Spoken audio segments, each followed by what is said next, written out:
Dave, it's time to start the show. And as always, I'm going to ask you a trivia question, usually about the show that you were on or about me, because we've been friends for like 20 years and you still know very little about me. Since the 80s. Yeah. I know you're named after a fan. Okay, so Dave, here's your question. Your question is, what month did I get married in? Just month.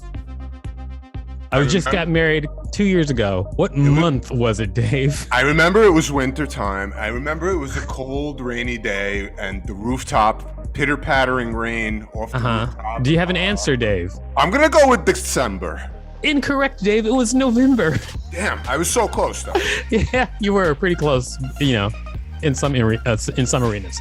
All right, so let's get this show started. Please, everybody, check us out at 6 Unseemly on all social media at unseemlyquestions.com. 6 Unseemly Questions! Welcome to 6 Unseemly Questions. I'm your host, Victor Varnado. This is my sidekick, Dave Rosinsky. We've got a great contestant on the show today. Everybody put your hands together for Jeffrey Joseph. Here we go. Jeffrey Joseph on welcome the back. show. Welcome back, Hey. Joseph. You've been here. Jeffrey, you've been here before. Yeah, it's good to be back. And let me just say that Dave Rosinsky said December like it was December. I almost said that. which was appropriate given the circumstance. Yes, that is true, because on my wedding night, I did have sex. Oh, okay. All right. Okay, so we have a great studio audience. Ladies and gentlemen, we have Michael Priest and Peggy O'Leary. Thank you for being here. You're both wonderful. You guys can turn your cameras on if you wouldn't mind and join the... Oh, there you are. Great. Hello. And there is Michael Priest. Great. Thanks for joining the show. So, Jeffrey, I'm going to explain how the show works, and then we're going to get started with the show. I'm going to ask you 6 unseemly questions. At the end of each question, I'll ring a bell if I like your answer, like this. However, if I do not like your answer, I will not ring a bell, and I'll tell you why. Regardless of how many bells you get, at the end of the show, I'll decide whether or not your appearance on the show is worth giving you $5 whole. Are you ready? Yes, I'm ready. Okay. Let's get to question number 1. Question number 1. What's your best dating advice? Don't do it. Do not do it. Do not do it. Yeah, don't. Why would you say that? Why is that your advice? Because it's so artificial. It's so pressurized. There's so much around it. I mean, I'm spoiled because I've been a live performer most of my life, and I've just spontaneously met people and got vibes with people, and then things continued from there. But this whole thing of, do you want to be my Valentine? Do you want to go on a date? Okay, what should we do? And then you got to measure out. Well, it should be a coffee date because I don't want to scare anybody. Right. So we'll do it in the daytime, and we'll just have coffee. But I don't drink coffee. I'll have tea, and then we'll talk about that. No. You know what? I'm going to give you a bell on this question. I'll tell you why.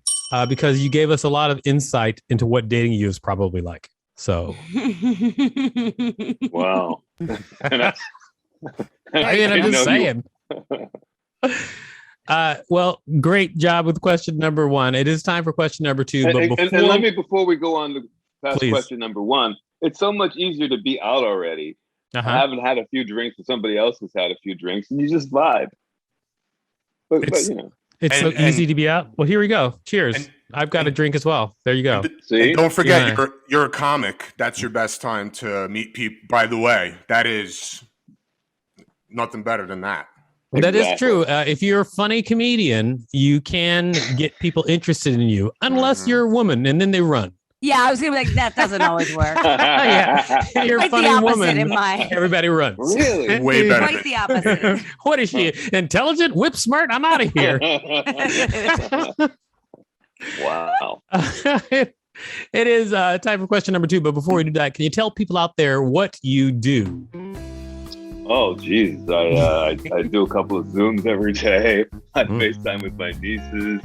I just went to a farmer's market and I bought a whole bunch of stuff. And I brought cash because they like cash. They don't want credit. They would give them cash. And then you get to When you go to a farmer's market, the good thing is you really go there just for the conversation. Okay, you here go we to go. talk to the person who sells. I will say that you're a great comedian and an actor.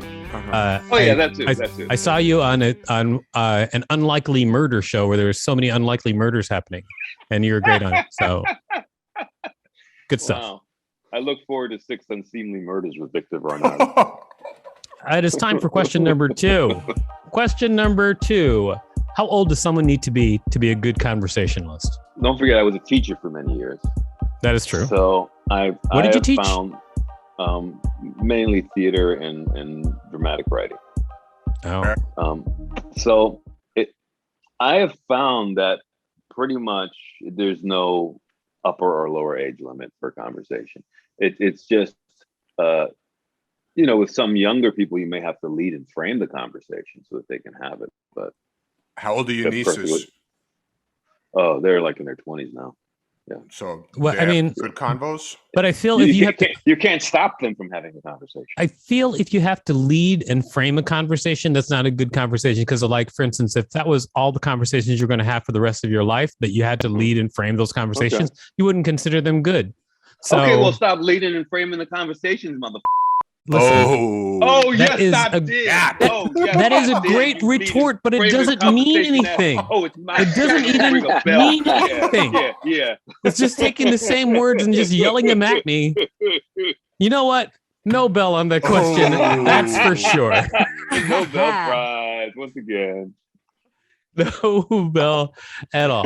Oh, that actually, but it is a great lead into question number 3. Question number 3. What's your problem? Wow, I'm in therapy now, so that went right here, Vic. Oh yeah? Mm-hmm. Is it bringing up all the demons inside you? How long have you been in therapy, and is it working? It is working, and this go around, it's probably like a few months now. Okay. And what's my problem is what we're exploring. My problem is basically occasional bouts of shame, grief, isolation, and depression. What's funnier than that?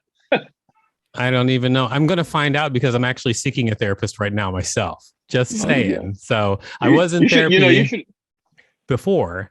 When I had a long-term relationship that ended, and then I went in therapy after that long-term relationship because I was like, my brain. And then but now I'm realizing that I could use therapy again. And actually, I had a therapist recently, but I fired them. And so I'm looking for another therapist to one day fire. Fired? That's a strange word in like in therapy, yeah. Yeah, in therapy, like it's like you're Donald Trump and you say you're fired. I mean, it's it's like the therapist apprentice. I get it. I get what you're saying. I get what you're saying, but I will say that when in the room and he's like, what's your feelings about your mother? And you're like, my mother, you fired. You don't know how on the nose you are.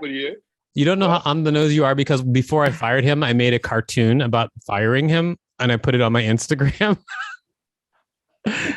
Yeah. You are one passive-aggressive patient, man. You got to be a good patient. You can't torture your shrink. God. You want to find the shrink so you could torture them? What kind of sick shit is that? No, publicly torture them. Publicly humiliate them. No, he just wasn't for me. He just wasn't for me. So he wasn't the guy for me. And there was a lot of things we didn't agree on. He was like a young white dude. And I'm a middle-aged black man. And so there are a lot of things that we didn't agree on. Okay. And so he got fired.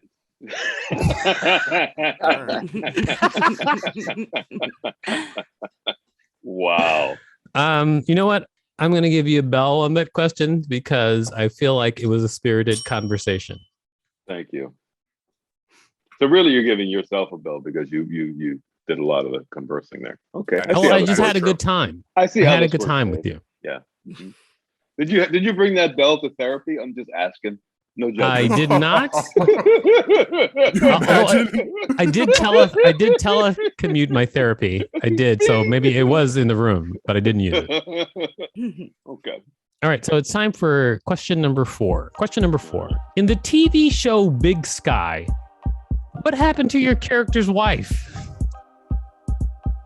So just for everybody, the unlikely murder show that I was talking about was the show called Big Sky.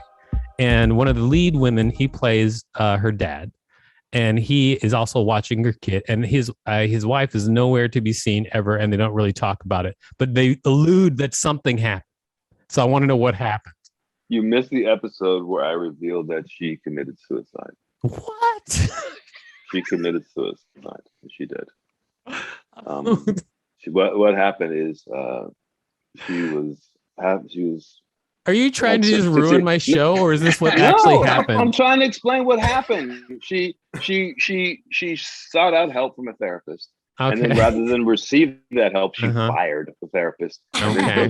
Great. Okay. Yeah. Okay. Got it. No, just so you know. Just so you know where this goes. Yeah, I know where I can see where this is going. It was I felt like there was just like a whole plot for your character that we never just got to. I was really excited. I wanted you to be in every episode. I was very upset. Me too. So did my agent and my bank account. Yes, I agree with all that. We were all rooting for that.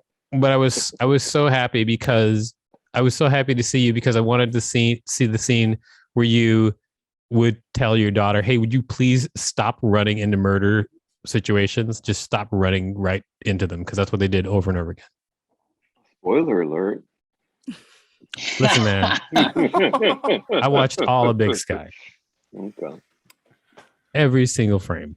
All right, now it is time for... With them glasses, you could not have missed the frame with them glasses. Oh, except the suicide episode. I do have. I watched every frame except the whole episode. I do have large. Why are you doing glasses jokes when you yourself are wearing glasses? Because I ain't wearing them glasses. Those are glasses. Those are like a pair of windshields. Who here is wearing their wife's glasses? Raise your hand. Anyone here wearing their wife's glasses right now? I can't believe you have so much anger at me personally. Nah, we love you, bro. I wasn't talking to you. Dave loves you. Dave and Peggy love. Dave and Peggy love you. JJ can't stand. Jeffrey, if I may get back to my show. Question number 5. Question number 5. I actually know the answer to this one. So there's actually. I better get this right before I get fired. Go ahead. Here it is. Would you make a good president? Of what? Good question. Well, of what? I mean, you know what? I'll let you pick. Okay. When you say president, I assume you mean the United States, because that's... Yeah, you knew what I meant, but I'm letting you pick if you want to, Would you be a good president of Sweden? Yes. I would be the first Black president of Sweden. And they're so ultra super progressive and liberal that they'd all act like they agreed with me because I was the first Black president. And then I start doing crazy shit and they just keep agreeing with it. Yeah, I could be great as president of Sweden. President of the United States... They couldn't be that. What kind of crazy? You couldn't be president of the United States? No, they kill me. Why is that? Because they kill me. Nah. But yeah, I mean, no. But that doesn't mean you weren't a good president because they killed you. You get that security for the rest of your life. That Secret Service. Yeah, a couple other people had that too, and they didn't make out so well. That's what our first Black president got. I mean, why do you think they would kill you? Because all the presidents kind of play the game. You know what I mean? They had to play the left part of the game or the right part of the game, but they're all still playing the game. They're not really upsetting the apple cart. They're not really questioning capitalism. They continue these wars. They don't make sure that my character is on every episode of Big Sky. This is the same thing. Gotcha. All right. Well, I would have accepted no, but your answer was fine. Here you go. Wow. Thank you. Rock the bells. It's now time for question number 6. Question number 6. I know that you do a lot of work, and you're not only a actor and a comedian, but you are an acting coach, and you've coached the likes of Chris Rock in acting. So that leads us to question number 6. Does Chris Rock ever high five? Yes. Yes? Yeah. But wow. What happens? I wouldn't think he was a high five dude. Yeah, you can force his hand. You just go up real quick like that, and then he's like, it doesn't like that, and then he's like, oh yeah, I'm his Chris body Rock, does it as a reflex. I'm Chris Rock. I didn't mean to do that. Chappelle would never have done that. And then he doesn't talk to you for 6 months. There's But really nothing else. To your knowledge, has he ever high-fived? Have you high-fived him? Has there been a high five? Yes. I've seen high five. All right. You know what? Here we go. He is socially very accommodating to people. All right. I was dying to know because in my mind, I was like, Chris Rock doesn't high five, but he's a guy. So maybe he high fives. And so. Why wouldn't he high five? I don't know, because he seems too cool. Where's the preoccupation with this whole question? That's what you want to ask Chris Rock if he shakes hands with people? No, I would not ask him that. I could ask Jeffrey. Oh, you wasted the question on Jeffrey. You could ask him something cool about Chris Rock. We could have learned something cool about Chris Rock. But now he thinks he has the conversational in with Chris Rock, and he's going to go and be, hey, man, I heard you high five. Yeah, I heard you high five. It's going to be a long, awkward silence. I've had a conversation with Chris Rock before, okay, everybody? And we did not talk about high fives, okay? Okay. Now, can I give you one more detail? Sure. Please. When he's a little tense, which he might be the high five with a complete stranger, something happens with his fingers. There's tension in his fingers. So instead of being like this, something will happen where they're like this or like this or like that. Oh, he said there's like a weird like claw high five. Yeah, to get like a good little. Yeah, those are. If you surprise him. Yeah, those are just terrible when they happen. Yeah.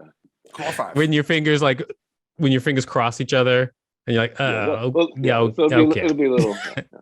All right. So you've answered all 6 of our questions. So now it's time to decide whether or not you get $5. Okay, Jeffrey. But before we do that, can you tell people out there where to find you? Well, like I said, I go to the farmer's market on Saturdays. There's a Whole Foods down the street. I'm there like 3 or 4 times a week. Yesterday I did you were talking about comedy and stand-up. There was somebody from Amnesty International tried to get me to give money, so I did like 10 minutes of stand-up on him. You know what? It was your time. Work. I'm going to let you spend it how you want. It was just any way you want to. Wow, all right. Good luck out there finding Jeffrey Joseph, everybody. He's great. Now, it's time to decide whether or not you get $5. We usually canvass the room. What do you think, Dave? Should Jeffrey get $5 for his appearance on the show? I feel like Jeffrey definitely farmers market TMI'd us, if there is such a thing. And it was a lot of interesting information. I appreciate it. But, JJ's the man. How could I say no? Of course, I'm going to vote yes. And plus, pay this guy. We didn't even pay him for last time. All right. Sounds good. Thank you, Dave. Thank you, all right. Dave. Peggy, what do you think? Should Jeffrey get $5 for his appearance on the show? No, I felt like he was kind of being see you next Tuesday. He's trying to be all big time. We get it. You're on a couple NBC shows. You don't deserve the $5. I don't know if Jeffrey's frozen or if he's just so mad at me. I think he's shocked. I didn't expect to get the white trash vote anyway. Whoa, there we go. I didn't expect to get you're too highbrow black for me. Too highbrow. Anyway. Hi, right. Gus. Gus with also the dog coming in on cue. Get the fuck out of here with your Americana. That was actually all right. Okay, Michael. What do you think? Should Jeffrey get $5 for his appearance on the show? Well, he sounds like a really nice guy, and he's not. He's kidding. He's not. He's on a sitcom. I don't know if you call it a sitcom. Oh. It is fun. It sounds fun. He's on TV. I don't know. He's just a nice guy. He's a teacher. Look, he's got a picture of a weasel on his shirt. Would you like to make a decision, Michael? Oh, it's a Roots shirt. Nice. Cool. How are you? Does he have to pick the $5 up? No, I'm going to send it to him through Venmo. Yeah, he's got to come to pick it up. No, he's gonna say he has to send it to me. He's coming to Canada to get his $5 for sure. I absolutely think everyone deserves to be paid for their time. I guess even comedy. Okay. So wishful thinking, Mike. All right, I'm gonna give it to him. I like him. All right, he's on your side. Thank you, Rachel, what do you think? Should Jeff get $5 for his appearance on the show? Well, I started cracking the up when he Rachel. He only dates comedy fans. I started. Please go on. Nice and slimy. Smart. I started cracking the up when he suggested the idea of you or someone in general bringing a bell into a therapy session. And so for that reason, yes, he should get the $5. All right. Wow. Okay. Rachel seems to be well behind you. Also, Thank you, big Rachel. old potty mouth. All right. Jeffrey, what do you think? Should you get $5 for your appearance on the show? Oh, goodness, $5. I think that I think I should get probably a percentage of the amount of money that this show generates worldwide. Okay. Well, you know. So that would, I know that's considerably less than $5, but I'm willing to accept that. Okay, well then I agree with you. You can have a percentage of what the show makes worldwide, as it makes nothing right now. $5 for you. Congratulations, Jeffrey. Wow. But thank you so much for being on the show. You've been great. And you've given me bluebells. Dave, what did you learn from this week's show? I learned that your infatuation with this bell goes way past this show, and you're taking it to the wrong places. You're probably giving the bell to everyone now outside on the street. Be honest with us. I don't do that. Okay, so check us out at Six Unseemly on all social media and unseemlyquestions.com. Starburns Audio, a podcast network.